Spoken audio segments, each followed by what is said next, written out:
नमस्कार। आज मैं आपसे एक अत्यंत गंभीर मुद्दे पर बात करूंगा।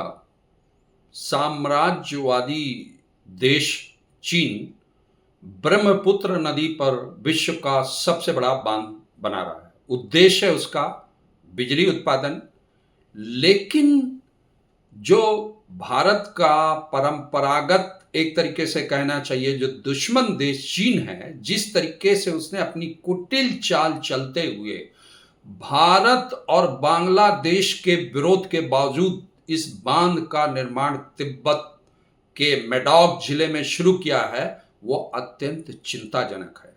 सवाल यह है कि जो चीन जब इस बांध का निर्माण करेगा, उससे भारत के साथ उसके रिश्ते अच्छे होंगे या खराब होंगे। जो दोनों के बीच में पहले से दरार चली आ रही है, क्या वो और गहरी होगी, बड़ी होगी?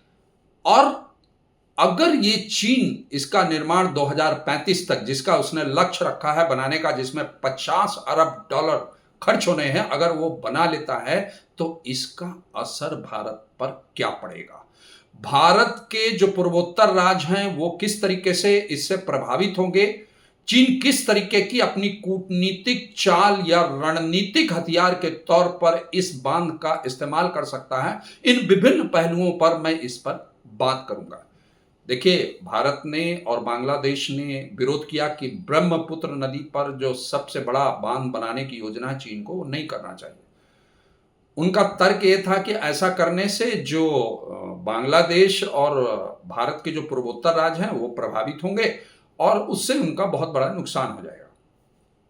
चीन ने इसको एक्सेप्ट नहीं किया और उसने ये शुरुआत भी वहां पर बांध बनाने की कर दी है। उसका टारगेट है कि 2035 तक ये बांध बन के तैयार हो जाए। अब इससे भारत किस तरीके से प्रभावित होगा? देखिए, हम ये अच्छी तरीके से जानते हैं 2020 में जो भारत और चीन के बीच में गलवान घाटी के पास जो दोनों देशों के बीच जो झड़पें हुई और उसके पहले का जो इतिहास भारत और चीन के बीच में जो युद्ध हुआ, हम सब लोग अच्छी तरीके से उससे वाकिफ हैं। और अगर ये काम आगे बढ़ता है तो क्या प्रभाव पड़ेगा? देखिए, समझने की आवश्यकता यह है कि जो ब्रह्मपुत्र नदी का जो जल है, 30% जल का उपयोग भारत के पूर्वोत्तर राज्य करते हैं। और उन पूर्वोत्तर राज्यों में जो महत्वपूर्ण राज्य हैं जहां पर मत्स्य पालन, कृषि, पेयजल के लिए इस जल का प्रयोग होता है, वो है असम और अरुणाचल प्रदेश। अगर यहां पर बांध बनता है तो क्या होने वाला है? सबसे बड़ी दिक्कत यह है कि जब बांध बनेगा तो जो पानी है उसको रोका जाएगा। जब जल वहां रोका जाएगा तो क्या होगा?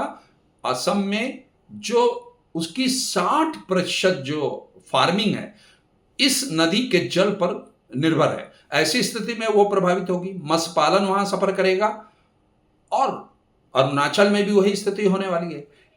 और दूसरी बात यह है कि चूंकि भारत और चीन की सीमा आपस में मिलती है, इसलिए जो चीन है कभी भी इसका जो इस्तेमाल है इस बांध का रणनीतिक हथियार के तौर पे कर सकता है। कूटनीतिक दबाव बनाने के लिए भारत पर यह काम कर सकता है। वो ऐसा कर सकता है कि बिना सूचना दिए भारत को वो अपने बांध के जो गेट हैं, दरवाजे हैं, अधिक जल होने पर उनको छोड़ सकता है। ऐसी स्थिति में क्या होगा? असम, अरुणाचल और पूर्वोत्तर के अन्य राज्यों में बाढ़ की स्थिति पैदा हो जाएगी। और दूसरी बात, अगर जल को रोक के रखता है तो सूखे की स्थिति बन सकती है, जिससे फार्मिंग प्रभावित हो सकती है।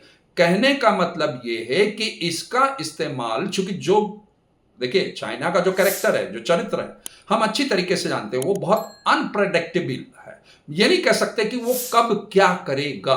ऐसी स्थिति में वो इसका दुरुपयोग नहीं करेगा, ऐसा नहीं कहा जा सकता।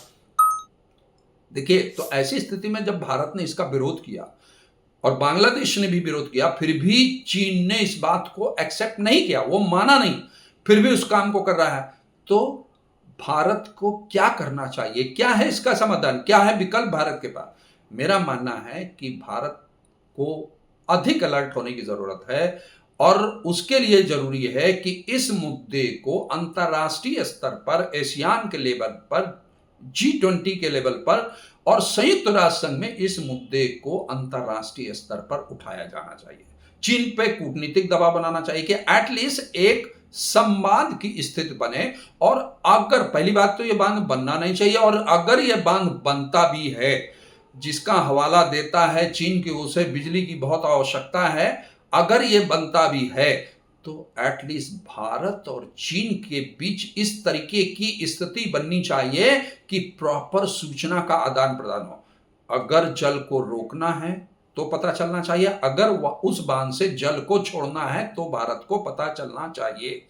अगर ऐसा होता है तो ठीक है, अन्यथा साथ साथ एक और विकल्प पर भारत को काम करना चाहिए कि उसे अपने छोटे छोटे बांध, खासतौर से इन पूर्वोत्तर राज्यों में जल को संग्रहित करने के लिए करना चाहिए। और जो संभावित बाढ़ है जो जल छोड़ने से पैदा हो सकती है ब्रह्मपुत्र नदी में बनने वाले सबसे बड़े बांध की वजह से, उसके लिए भी हमें अभी से तैयारी करनी चाहिए।